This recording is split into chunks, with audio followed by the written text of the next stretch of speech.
Good morning, Mr. Vice President. I was wondering, how do you feel about the idea that government subsidies and interference with the free market, for example, by artificially increasing the availability of student loans, is at least partially responsible for rising tuition costs? And now we're facing a possible student loan bubble and subsequent collapse just as we're coming out of the housing crisis? Well, say the first part of your question again. How we artificially created what? Just by manipulating variables in the free market and giving out government subsidies, that maybe that's partially responsible for rising tuition costs?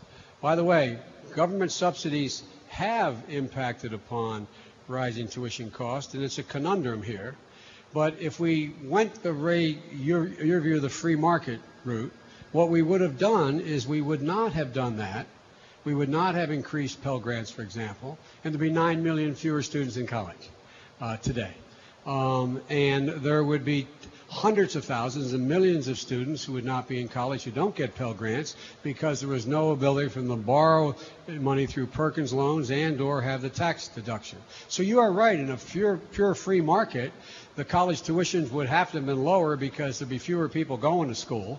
They wouldn't have as much coming in. But the end result is we'd probably have, we'd go for the better part half of a generation of going from 16th in the world, maybe down to 20th in the world. And so if we can go out and seeking a free market, if we can make sure that the Bank of America is able to survive for all the mistakes they made, if we can go out there and make sure that an awful lot of folks are, for example, everything is a matter of